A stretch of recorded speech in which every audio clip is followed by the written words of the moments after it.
Hello everyone, Phoenix Knight here. Welcome to the channel. I apologize for a little bit of a longer wait there, Jester. I was just waiting to make sure that the post got cross-posted properly on Facebook. It posted to the main group that I posted to, but it seemed like it was having problems with TACUP, but I think I've got that all sorted out now. So I got in the box set for Black Flight with the counters in it from Historic Wings. The box set itself came from Blue Panther. So we're going to crack this open and see what we've got in here. First, let's take a look at the back. Black Flight. Black Flight is a solitaire... Oops, let's turn on the light here. Yes, it's going to be glary because it's still got plastic wrap on it. Black Flight is a solitaire air war game in a narrative style about the Royal Naval Air Service and No. 10 Naval Squadron. Set in 1917, it is the first book of the Great War series of games. It features a mid-sized tabletop footprint and easy-to-learn rules. Gameplay involves dice, cards, and tables, just like every other war game it seems like in existence. You command a full squadron in a baptism of fire in the skies over the Western Front. Designed by Thomas Van Hare, who does a great job with his games, by the way, Black Flight depicts a desperate era of swirling, deadly dogfights during the First World War. Your pilots face intense challenges, combat stress, and the best that the German Imperial Air Service has, including Baron Manfred von Richthofen's famous flying circus. Welcome to the Ypres salient, the trenches, and the savage skies over no man's land. In the air, you constantly turned your head, first to one side and then the other, making sure that nothing was on your tail. This, by the way, was the reason for the traditional silk scarves worn by the fighter pilots. Flight Sub-Lieutenant Raymond Collishaw, Naval 10. But that's the reason for the saying, having your head on a swivel, too. Complexity, 7 out of 10. Age range, 14 plus. Number of players, solitaire. And time to play, 30 to 90 minutes. As most of you guys know, I only play my war games solitaire at this point. So, yeah. Anyway, let's get the shrink wrap off. If I can ever make the blade cooperate with me. And we'll start to see what's inside.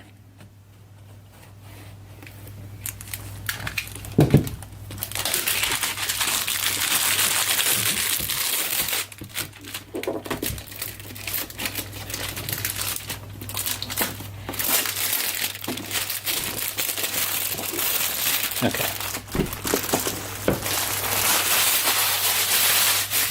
Shrink wrap is all off there. So let me crack this open and see what comes and what all we've got in here. Okay, we've got the cards, very nice.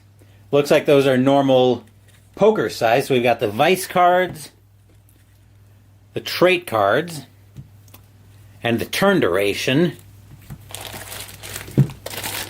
Then we've got what looks like the map. So we'll actually pull this open for a second so we can take a wider look at it. And I don't know why my stream is going nuts tonight. Looks like it just settled down. We've got what looks like a vinyl map here. So we'll fold this out. And okay, looks like I don't have to do anything special to make sure I get the map in shot. To make sure I get everything in shot. Maybe I just have to have the camera back a touch, but it looks like that'll fit very nicely. So that's cool. We can throw that back in the bag.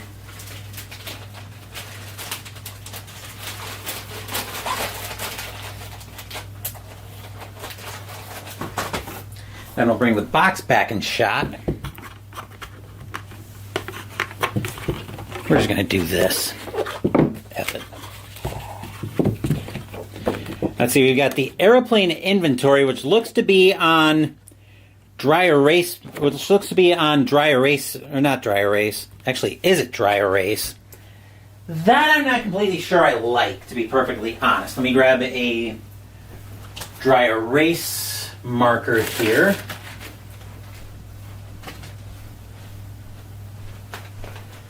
Actually, I just saw something else that I was expecting to be in here. I'll have to look for it.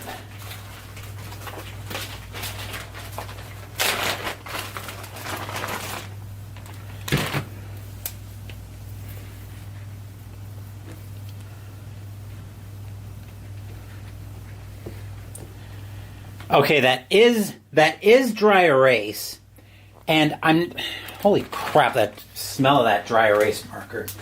I'm not actually completely sure I like that, to be perfectly honest with you. Because here's the main thing I'm thinking about with having that as dry erase. When it's in the box, there's a very good chance that it's actually just going to rub off, especially if you have it in there for too long. I think I'd prefer that to be on paper, but I'm sure it wouldn't be too hard to get the actual paper copies, to get the actual paper off of to get the actual files off the Geek and have them in paper. Then we've got the squadron rosters, along with the squadron grid, the aeroplane inventory. Like I said, not sure I'm a big fan of the dry erase part. Then we've got all of our counter sheets. Bagging all of this is going to be a nightmare. So we've got all of our various scouts and markers in here. And the backside of that. Oh, and an arrow looks like probably pointing to the top, so that's cool. Then we've got more of the planes. We'll figure out what all of those translate to.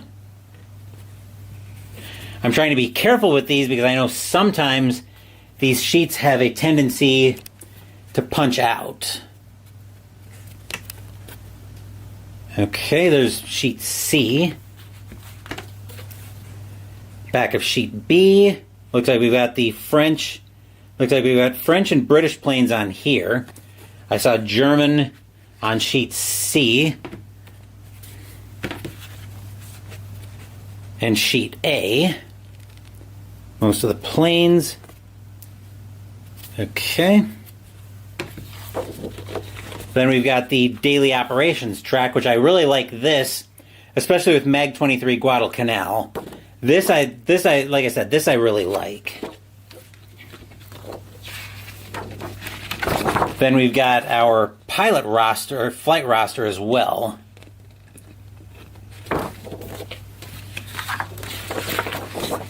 We've got our altitude level. Actually, I just realized that filming this game could be a total nightmare. I'll figure it out, I'm sure. I usually do.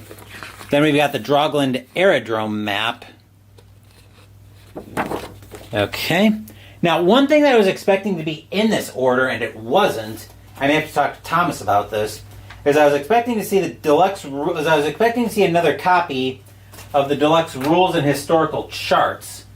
Which I didn't see that because I did get a message from the designer of Blue Panther that Thomas had asked him to put those in this order. And I don't know if those are still coming later. Let me just take another quick peek in the box, but I think what was in the box was what I got. So I was expecting that to be in here as well because Thomas had actually asked the guy at Blue Panther, to throw a spiral-bound copy of the rules in here for help as a way to thank me for influencing the design of the game through some comments I was making about role-playing games. I might have been during an end-of-the-year chat or something if I had to take a wild guess on when that was, and starting to dip my toes more into the RPGs. But I'm very glad to have a copy of this now. So that's everything for Black Flight, which means I'll have to get that all punched out. We'll get this back in the box. Whoa. And that, gotta flip the box over. There we are. That is everything in the box for Black Flight Deluxe rule set. Like I said, I'll have to touch base with Thomas Van Hare about having the rules in there. But we're going to be busy on the channel coming up in the next couple days. So tomorrow morning, first up, we're going to conclude the 2025 Summer of Lovecraft with our game of Elder Sign, as we are tied with Yog-Sothoth at 1-1 going into Elder Sign. But we lost Arkham Horror 2nd Edition via a strategic retreat. So we are going to be starting Elder Sign down 1 health and 1 sanity. Tomorrow afternoon, I'm hoping to do a double hockey stream. We'll see how the schedule cooperates with me on that. Our first game will take us to the Wells Fargo Center in Philadelphia, Pennsylvania, and Inside the Crease Hockey, as the New Jersey Devils will be playing the Philadelphia Flyers. As for Wednesday, we'll be playing The House on Sentinel Hill, which is another adventure book game. Next week, Mystical Munchies will conclude out of the recipes from the World of H.P. Lovecraft cookbook as we make the drink, the Gibbous Moon.